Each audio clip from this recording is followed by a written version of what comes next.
Muchas gracias por esta amable presentación. La Universidad Autónoma de Tamaulipas se ha echado el compromiso de empezar a difundir en la comunidad universitaria y a nivel general el conocimiento básico de la investigación espacial. No solo por un asunto de información general, de cultura científica, sino para que los educandos se vayan familiarizando con esta nueva etapa de la ciencia y la tecnología, que es la ciencia y la tecnología espacial, y sobre todo de los avances en el campo de la ciencia y de la técnica que son aplicables para beneficio de la humanidad y para lograr una vida mejor.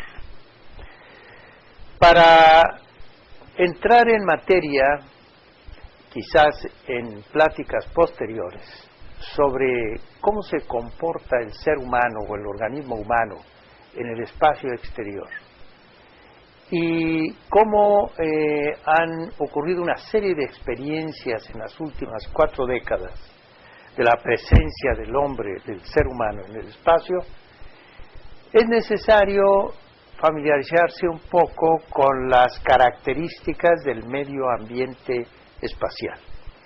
Por supuesto, es muy distinto al medio ambiente donde se ha florecido la vida humana y la vida en todas sus formas, el medio ambiente de la atmósfera terrestre, que ha permitido la diversidad de formas vivientes que conocemos, entre ellas la del ser humano.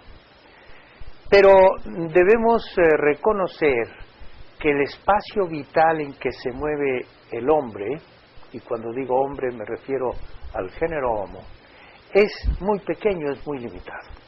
Más allá de los 5 kilómetros de altura, prácticamente ya no existen comunidades humanas.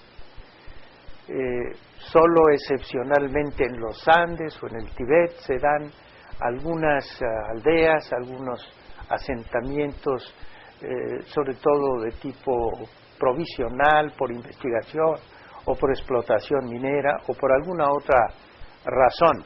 Pero el medio en el que se desarrolla la vida humana, repito, no va más arriba de los 4,5 o 5 kilómetros de altura. Esto es nada si comparamos con las distancias cósmicas, pues en realidad esa pequeña capa del medio ambiente terrestre es muy limitada, y eso pues nos lleva a anticipar, como lo han dicho tantas veces, pues a cuidarlo, a mantenerlo en forma adecuada, ya que el descuido ha sido importante en los últimos años. Muy bien, quisiera iniciar diciendo a ustedes que antes de salir de la atmósfera y desde el punto de vista médico, hay equivalentes espaciales antes de llegar al espacio exterior. La atmósfera terrestre físicamente termina a los 700 kilómetros de altura y está dividida en varias capas, como lo he mencionado en alguna conferencia anterior, pero debo decir que más allá de los 13 kilómetros de altura, por ejemplo, la respiración humana, aún con bombas de oxígeno o con oxígeno a presión 100% puro, ya no es posible el intercambio gaseoso, porque la presión barométrica a ese nivel no permite esta función.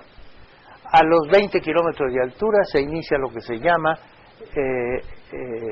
el hervor de los líquidos o la ebullición de los líquidos, y es que a esa altitud la presión barométrica ya no permite la solución de los gases en los líquidos, y estos se expanden y abandonan el líquido como si fuera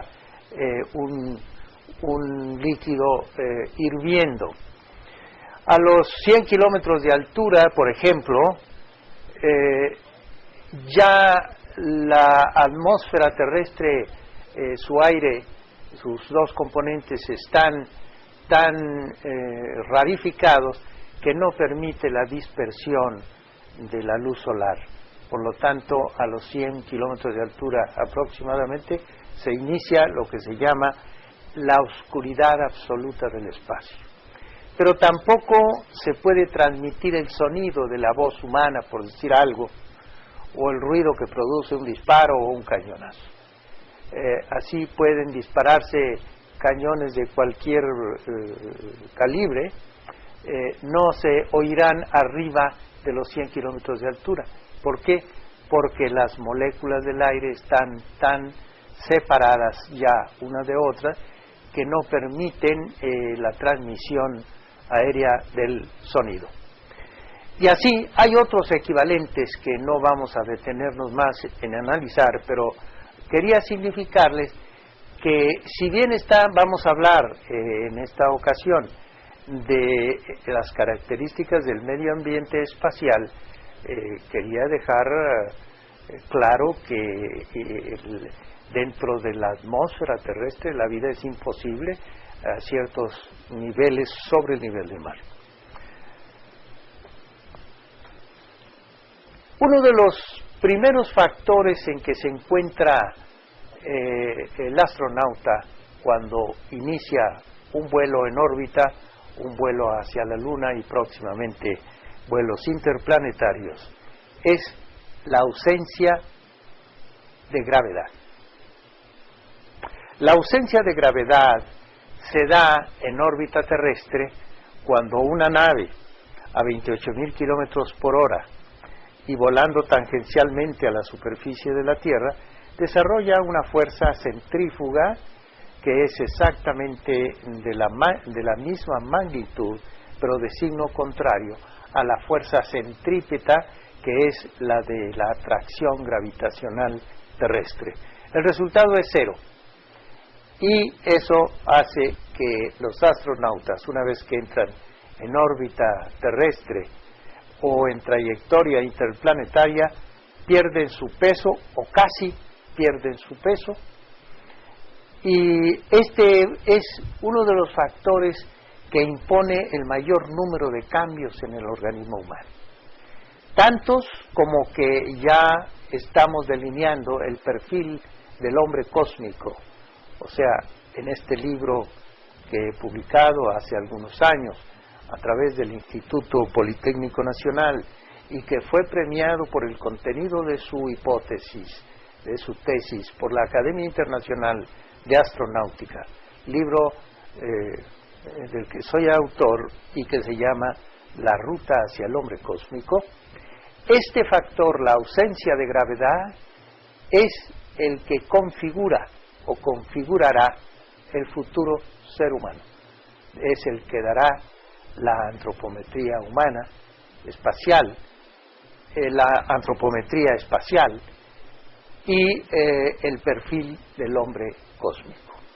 Entonces, forma parte en mi concepto del medio ambiente espacial la ausencia de gravedad.